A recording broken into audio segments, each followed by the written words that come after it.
You ask Tiger to calculate. This deals with linear inequalities with one unknown.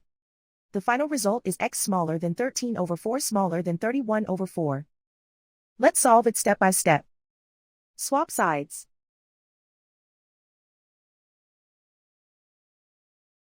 Group all constants on the right side of the inequality.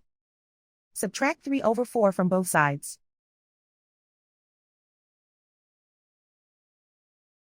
Combine the fractions.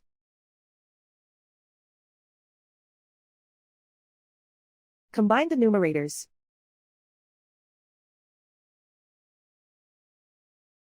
Reduce the zero numerator.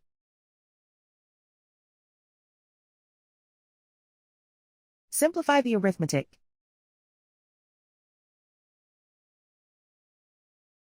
Convert the integer into a fraction.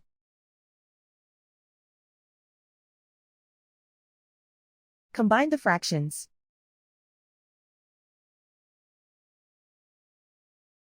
Combine the numerators.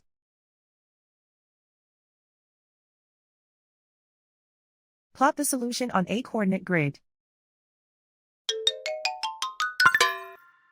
And so the final result is x smaller than 13 over 4 smaller than 31 over 4.